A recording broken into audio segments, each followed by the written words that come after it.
तो दोस्तों हल्दीराम एक ऐसा नाम है जिसकी शुरुआत राजस्थान के बीकानेर शहर में एक अपनी स्वादिष्ट भुजिया से हुआ था, लेकिन अपना शानदार मार्केट स्ट्रेटेजी और समय पर नए प्रोडक्ट पेश करने की वजह से आज ये एक ग्लोबल ब्रांड बन चुका है। और इस ब्रांड ने केवल ग्रोथ ही की बल्कि हमारे दिलों में भी अपना एक जगह बना लिया है। और हल्दीराम की सफलता की कहानी न केवल अपने लिए एक अचीवमेंट है बल्कि कई लोगों के लिए इम्प्रेशन का एक बड़ा सोर्स भी है। तो अगर आप जानना चाहते हैं जो हल्दीराम की शुरुआत कब हुआ था और किसने किया था और कैसे ये कंपनी सक्सेस हुआ, तो इस वीडियो को एंड तक जरूर देखिएगा। वीडियो में बहुत ही मजा आने वाला है, तो इस वीडियो को एक लाइक और चैनल में न्यू है ऐसे ही वीडियो आपको देखना पसंद है तो चैनल को सब्सक्राइब कर लीजिए। हल्दीराम की सफलता का क्रेडिट फॉर्म से 3 लोगों के कंट्रीब्यूशन, डेडिकेशन और स्ट्रेटेजी को जाता है। और ये तीनों ही भाई है, गंगा विसल अग्रवाल, शिव किशन अग्रवाल और मनोहर लाल अग्रवाल।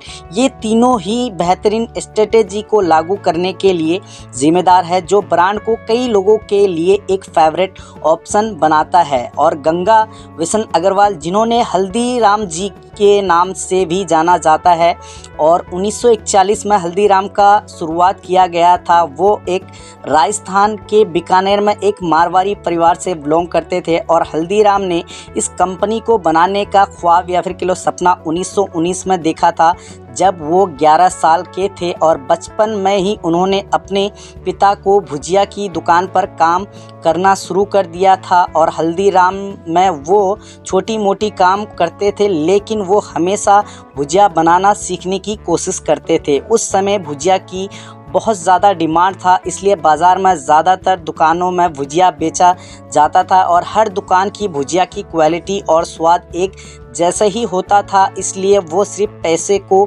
लेकर ही कंपटीशन होता था मार्केट में। और हल्दीराम एक ऐसा व्यक्ति था जो ना तो वो अपने बिजनेस से खुश था और ना ही भुजिया की स्वाद से। वो एक ऐसा भुजिया बनाना चाहता था जो बाज़ार में सबसे अलग हो। उसके लिए उन्होंने अलग अलग तरीके से भुजिया बनाने की शुरुआत किया। कई फेलियर, असफल प्रयासों के बाद वो एक अलग तरीके का भुजिया बनाने में सफल सक्सेस हुआ जिससे बीकानेर के लोगों ने कभी नहीं चखा था। और हल्दीराम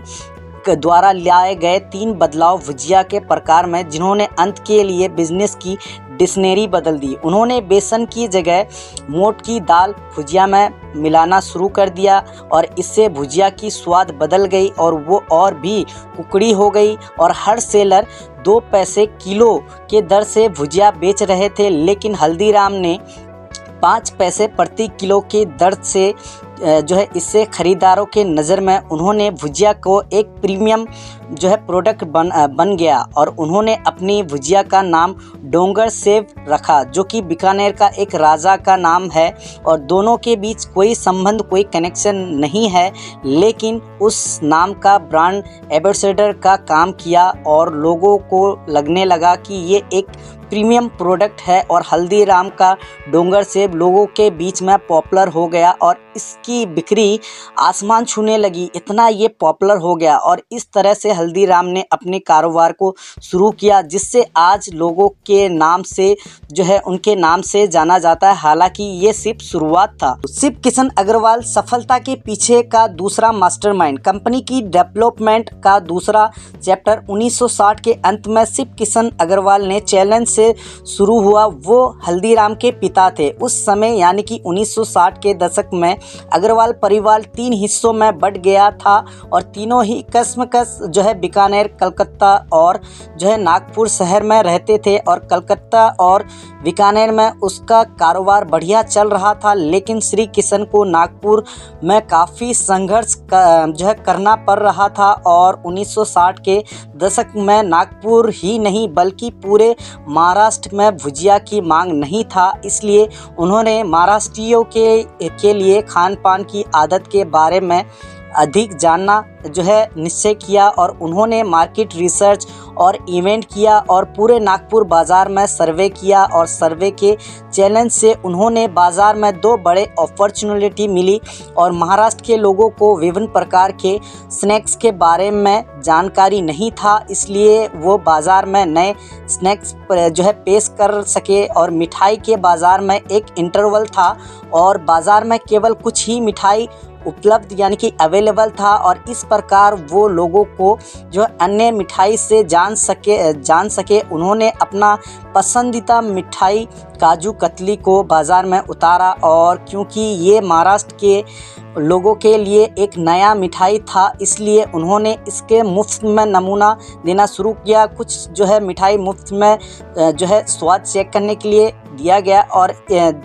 और इस स्ट्रेटेजी के कारण कुछ ही दिनों में काजू कतली नागपुर में फेमस हो गया, मशहूर हो गया और लोगों को इसका स्वाद इतना पसंद आया कि बिक्री नए जो है आसमान छूने लगी। इसके बाद उन्होंने बीकानेर और कोलकाता की जो है कई अन्य मिठाई को नागपुर में उतारा और इस तरह से 3 साल में बिक्री 400% की ग्रोथ हुई और जो है जल्द ही उन्होंने एहसास हुआ कि नागपुर के लोगों को इडली और डोसा जैसी साउथ इंडियन जो है आइटम बहुत पसंद है और इस वजह से उन्होंने ज़्यादातर कैशबर्ग को जो है अट्रैक्ट करने के लिए साउथ इंडियन रेस्टोरेंट शुरू किया। फिर उन्होंने जो है मेन्यू में समोसा, कचौरी और छोले भटूरे जैसे नए आइटम शामिल जो है करना शुरू कर दिया। और अगर हम इसे जो है कम्युनिकेशन अप्रोच से देखें तो जब उन्होंने नागपुर के बाज़ार में कदम रखा तो वो एक अजीब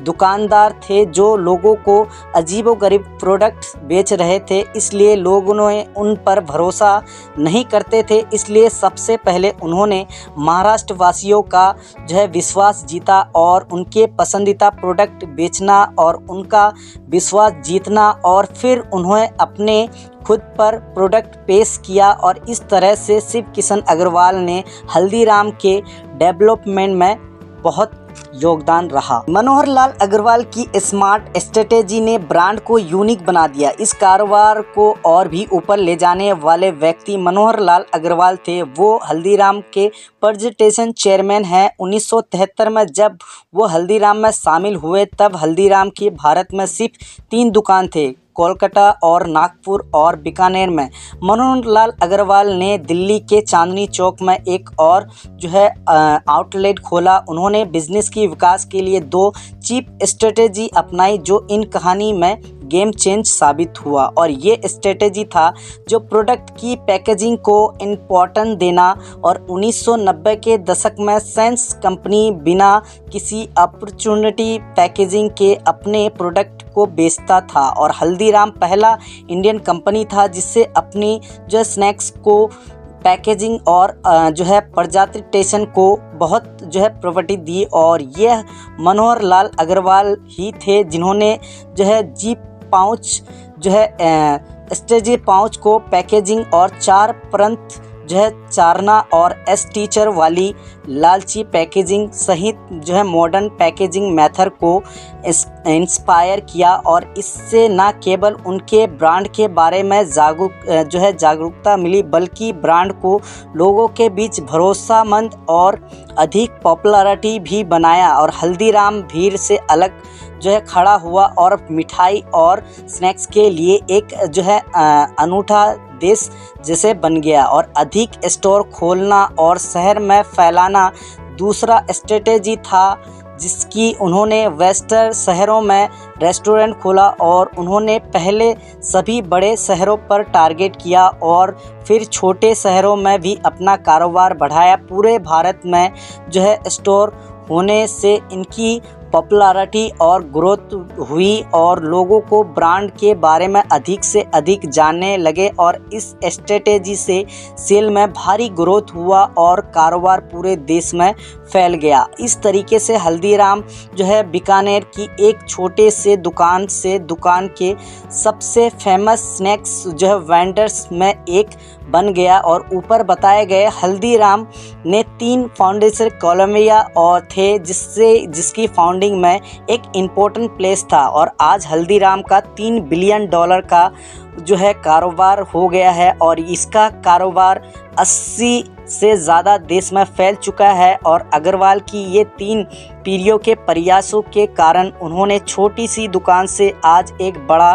कारोबार में बदल दिया गया है और ये फिक्सेड रूप में हमें जो है उनका मार्केटिंग जो है स्ट्रेटेजी से बहुत कुछ सीखना मिलता है। तो आई होप कि आपको समझ में आ गया होगा हल्दीराम की शुरुआत किसने किया था और कब हुआ था और कैसे कंपनी सक्सेस हुआ। तो ऐसे ही आपको जानना है तो वीडियो को लाइक कर दीजिए और चैनल में न्यू है तो चैनल को सब्सक्राइब ज़रूर कर दीजिए और दोस्तों के साथ शेयर ज़रूर